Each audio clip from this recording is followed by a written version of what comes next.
Hello everyone, welcome to Harvest of the Month, where every month we're bringing to you a different harvest from one of our idea farms. And for the month of November, we're going to be talking all about pumpkins. And I want to give a shout out to farmer Jordan and Kristen out at Idea Elsa in Elsa, Texas, who, by the way, tell me that these pumpkins require so much energy and nutrients that once the pumpkins start growing, the foliage around them starts to die out to give all of that energy and nutrients to our pumpkins. And they're growing nice and big. And just like all of our idea harvests, these pumpkins have made their way from our farms to our schools. That's right, Steph. So pumpkins like these are actually used in many ways in our schools. You'll see them sampling with the students some roasted pumpkin chunks, maybe some toasted seeds, and then of course they make for fabulous decor. Yes. So over at Idea Mesa Hills, they're actually using the alternative that we make for our recipes, which is a pumpkin puree.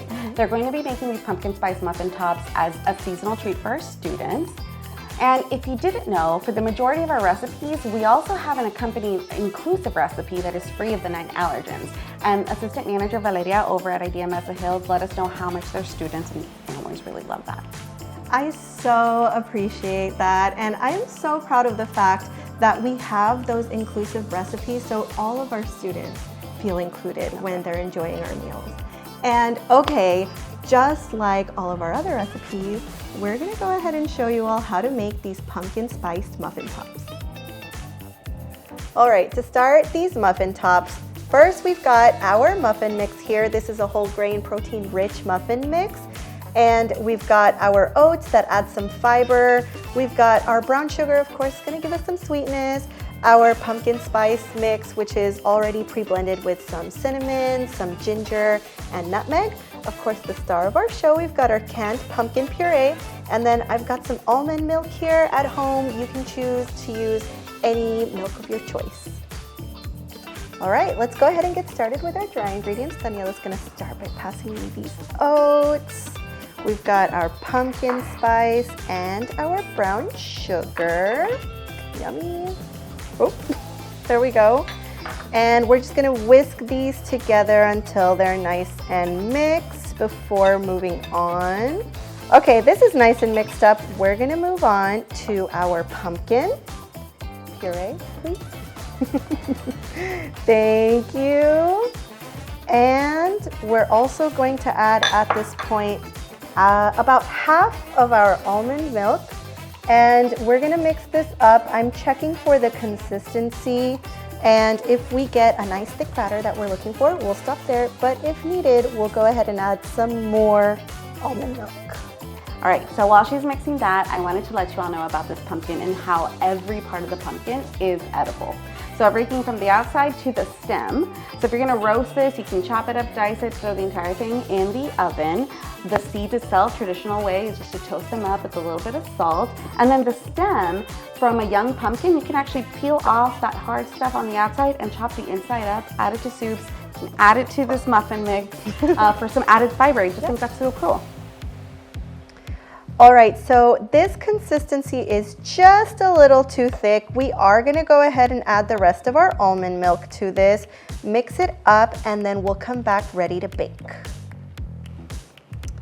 All right, we're all ready here. Daniela got me this tray with our parchment lined, and it's sprayed with a little bit of oil. We've got our oven preheated, and we're ready to look at the consistency of our batter. As you can see, it's still nice and thick, but it's more manageable, and this is gonna help us retain our shape when we're making our muffin tops. The reason that we make muffin tops is because most of our campuses do not have muffin tins, and so this is a great way to still serve our students these delicious muffins. But of course, at home, if you do have a muffin tin, feel free to use it. You'll want to fill it up about 3/4 of the way. And we're going to be using this really cool little tool that we use at our campuses. This is a portion scoop. Make sure that we have uniform portions for all of our students. And as we are portioning these muffin tops, we want to make sure we're leaving a few inches of space between each one, because of course these are going to expand and spread out a little bit, and I mean, it'd be really cool if we made a large muffin. Yeah. But we're also looking for individual portions. If you get a large muffin though, slice it up. It's never a bad thing. Oatmeal butter. All right, and these are now ready for the oven. I got you. Thank you. All right, our muffin tops are out of the oven. As you can see, they are nice and round. They kept their shape. That's why they're called muffin tops. And they did expand, but they're not one big bar. one big muffin bar.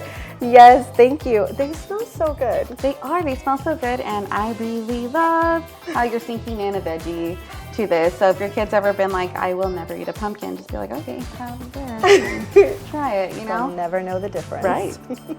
All right, and as you can see right here, I've got my beautiful plate. This is how our students receive it. We're serving them that whole grain muffin top along with some yogurt for added protein and a delicious fruit. Thank you so much for joining us today. I hope you enjoyed this recipe. Don't forget to visit our website at ideapublicschools.org where you can find this recipe and many more. And until next time, happy cooking!